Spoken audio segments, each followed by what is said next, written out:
नैतिक शिक्षा भाग 2 पुस्तक पंडित श्री राम शर्मा आचार्य द्वारा लिखित ऑडियो 5। दुर्भाग्य से अपने देश में शिक्षा माध्यम से राष्ट्रीय चरित्र के निर्माण के तथ्य को नहीं समझा गया और अंग्रेजों ने काले साहब एवं क्लर्क बनाने की जो शिक्षा पद्धति चलाई थी उसे ही छाती से चिपकाए रखा गया। व्यक्ति और समाज के नए निर्माण के लिए जिस प्रखर चेतना संपन्न शिक्षा पद्धति की जरूरत थी, उसके उपयुक्त जिस प्रकार के शिक्षक ढाले जाने थे, उसके लिए कुछ ठोस काम नहीं हुआ। पढ़ाई का लंगड़ा लूढ़ा ढर्रा आज भी चल रहा है। विद्यालयों में से निकलने वाले छात्र कोई उमंग या दिशा लेकर नहीं निकलते, वरन निराशा और आक्रोश के साथ ही शिक्षा की निरर्थकता और भविष्य की अनिश्चितता को आंकते हैं। उनकी यह घुटन विविध विधि उच्च श्रृंखलताओं के रूप में फूटती हम पग पग पर देखते हैं और कड़वे मीठे शब्दों में उनकी भर्त्सना करते हैं। पर इस पारंपरिक विवाद विषाद की चर्चा बनाए रखने से कुछ काम नहीं चलेगा। समस्या का हल तो प्रयत्नों से होता है। सरकार अपना कर्तव्य पालन ना कर सके तो इसका अर्थ यह नहीं कि सर्वसाधारण को हाथ पर हाथ रखे ही बैठना चाहिए। इस संदर्भ में सबसे प्रमुख और सबसे पवित्र कर्तव्य अध्यापक वर्ग का है। उसे अपने पद और उत्तरदायित्व को वहन करने के लिए स्वेच्छापूर्वक आगे आना चाहिए। वे चाहें तो व्यक्तिगत रूप से भी इतना कुछ कर सकते हैं जो राष्ट्र निर्माण के महत्वपूर्ण योगदान की तरह सराहा जा सके। यदि वे सच्चे मन से भावी नागरिकों की मनोदशा, चरित्र, निष्ठा एवं लोक सेवा जैसे सत्प्रवृत्तियों की ओर मोड़ने का संकल्प कर ले और तदनुरूप गतिविधियां अपनाएं, तो शिक्षा पद्धति कैसी भी क्यों ना बनी रहे, असुविधाएं कितनी ही क्यों ना हो, अपनी अंतः प्रेरणा और कर्मनिष्ठा के बल पर इतना कर सकते हैं जिससे अंधकार में प्रकाश की किरणें फुटती देखी जा सके। अध्यापक के महान पद की मांग है कि प्रत्येक शिक्षक को चरित्रवान और उत्कृष्ट व्यक्ति का होना चाहिए। उनका व्यक्तिगत जीवन पवित्र, निर्दोष और दुर्गुणों से रहित होना चाहिए। इसके बिना छात्रों पर क्या किसी पर भी उनकी छाप ना पड़ेगी और सम्मान ना मिलेगा। सांचे में खिलौने ढाले जाते हैं, उसी प्रकार चरित्रवान अध्यापक ही सच्चरित्र छात्रों का निर्माण कर सकते हैं। यूँ व्यक्तिगत दोष गुण सभी को दूर करने चाहिए, पर शिक्षकों को विशेष रूप से इस पर ध्यान देना चाहिए, क्योंकि उनके आचरण, रहन सहन, वेशभूषा आदि की सीधी छाप छात्रों पर पड़ेगी। इन्हें ऐसा वेश विन्यास नहीं बनाना चाहिए, ऐसा रहन सहन नहीं अपनाना चाहिए जो उनके पद की गरिमा को घटाए और बालकों को भी उद्यत अनुकरण करने की बुरी प्रेरणा दे। मिठास, शिष्टाचार, आत्मीयता, सौजन्यता, उदारता और प्रेम भरा व्यवहार करने का अभ्यास उन्हें करना ही चाहिए। बालक छोटे हैं, इसलिए उनके साथ अशिष्ट अथवा कर्कश व्यवहार नहीं किया जाना चाहिए। सद्व्यवहार की छाप सभी पर पड़ती है। बालकों के कोमल मन पर तो इसकी छाप और भी गहरी पड़ती है। इसे पूरी तरह ध्यान में रखा जाए। बच्चों का निर्माण करने के लिए पहले अपने को ही ढालना चाहिए। उपदेश नहीं, चरित्र ही प्रभाव डालता है। इसलिए अध्यापकों को आत्मचिंतन, आत्मसुधार और आत्मनिर्माण के लिए पूरा प्रयत्न करना चाहिए। लाहौर के मिशन हाई स्कूल का अंग्रेज प्रधान अध्यापक हिंदू धर्म की बुराई करने लगा। सब लड़के चुपचाप बैठे रहे, पर एक लड़का उठा और बोला, श्रीमान जी, आपको तो परस्पर प्रेम, नीति, सदाचार और गुणों की शिक्षा देनी चाहिए, या द्वेष भावना की। बुराई देखी जाए तो क्या ईसाई धर्म में कम बुराइयां हैं? यह कहकर उसने ईसाई धर्म की 10 बुराइयां वहीं निकाल दी। अध्यापक गुस्से में लाल हो गया। उसने लड़के को पीटा और स्कूल से निकाल दिया।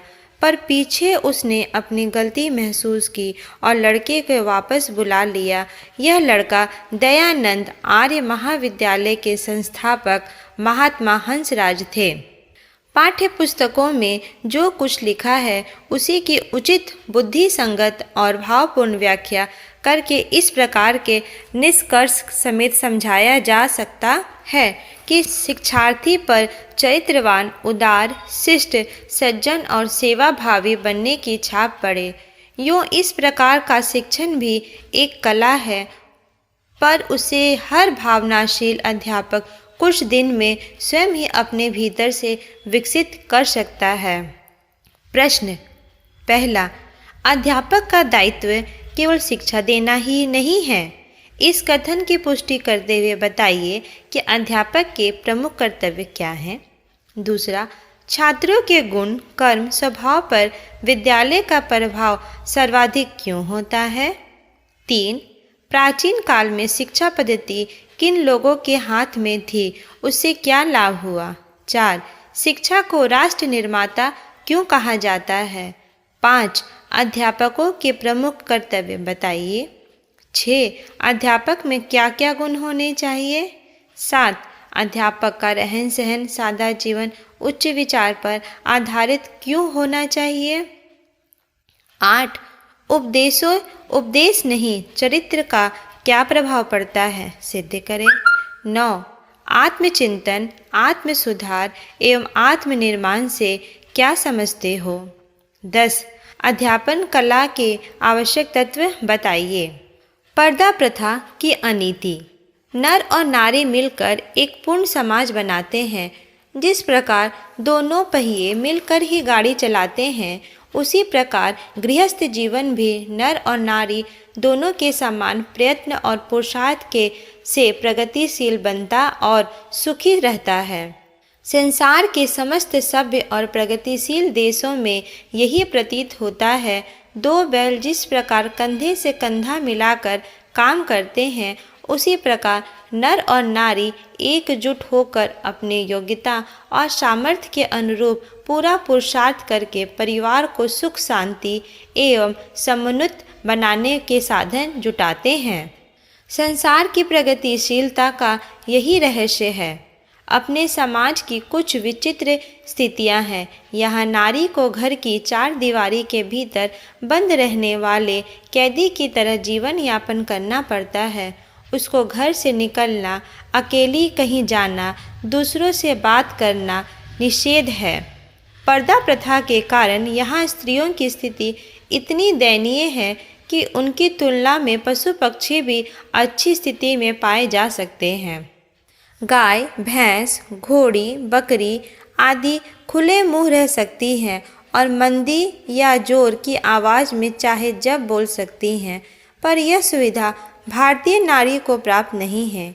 चिड़ियों के चहकने फुदकने पर प्रतिबंध नहीं है, पर बेचारी भारतीय नारी के भाग्य में उतनी ही स्वतंत्रता नहीं है। उन्हें खूनी कैदी की तरह ही हर घड़ी प्रतिबंधों में जकड़ी हुई एक छोटी कोठरी में आजीवन इस तरह रहना पड़ता है, जहां अनुभव स्वतंत्रता की हवा भी नहीं पहुंचने पाती। इस बंधन में वे अपनी आत्मिक और भौतिक सभी प्रतिभाएं खोकर पराधीन, परावलंबी, असहाय और कातर किसी निरीह प्राणी की स्थिति में पहुंच जाती है।